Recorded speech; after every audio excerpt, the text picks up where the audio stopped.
What's up guys? Update lang natin ang ating uulitin ni Sir Arnel. Ayan.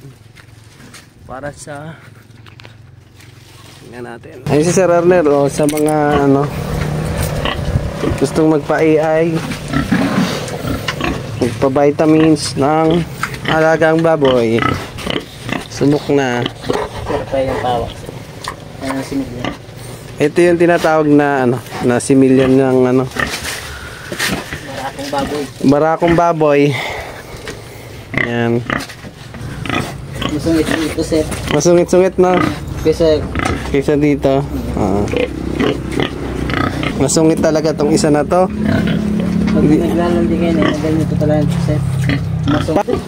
Kumpara sa nung nit. Ayan. Yan. Kikido dito. Ngayon. Pang na to. 4 na araw na to. Pang-4 ng araw. Nalalaman nyo rin, no? Punas-punas. Pupunasan lang din para walang maanong tubig. Patama na yan. Na kasi yung inay namin siya rin yung Itong isa, buntis na. Ayan, lock nila.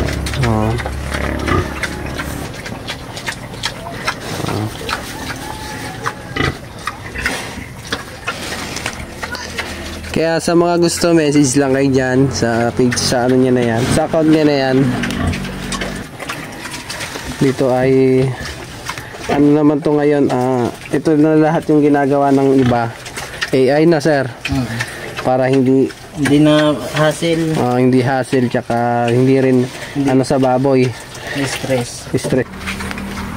Para madali ang Makulit kasi ito eh. Baboy na to. Compare dyan sa dalawa. Sa dalawa, ito tahimik itong dalawa. Yung una kasi Kasi pag landed, yan, hindi maubos yung pagkain niya. Pagkain. So yan. Iba siya maglandi, no? Ito kasi iba-iba, nangyayari din pala yung mga ganon, yung iba-iba ang ng landi nila. Ito, landi man to. Tapos na, yun maganda lang kabilis. Sir, pigrolak. Ayan, yan. Yan yung inaano niya rin, niyang pagkain ng feeds. Available naman yan lahat sa mga suking benda natin. Yan, Frigolac. Okay na pa. Ayan, yun lang guys. Sa mga gusto lang, babalak naghahanap ng mga AI na rin. Subok na rin namin kaya nagpangalawang na rin kami. Ito tapos na yun, si Nanay Pig. Naamoy ka pa. Ikaw masawa. Ito, yun lang po hindi yung asawang sinasabi.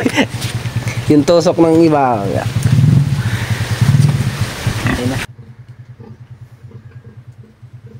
Buntis na rin yan, no?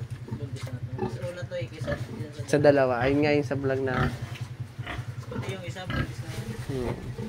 Hello. Sige, thank you sir. Thank you. Yan lang guys, sa mga gustong magpa-AI, kontakin nyo lang siya dyan sa page niya na yan, sa account niya na yan. Maganda naman yan. So, kaya inulit to. Ito yung sinasabi ko na usapan naman na pag hindi tumama, uulitin nyo naman. Kaya huwag kayong mangangamba sa bayad. Sabi ko na na kaya inulit, wala nang bayad to kasi yung una niyang sumablay, kaya niya naman yun na parang nila yon sa tsaka ang pinopromote nila mga Frigolac, kaya magandang pagkain ng baboy. Ito rin pagkain din ng mga inay natin. Guys, update lang natin dito sa inulit na to, yun lang guys, maraming salamat sa mga sumusuporta sa atin. Mabuhay ang mga followers natin. Peace out.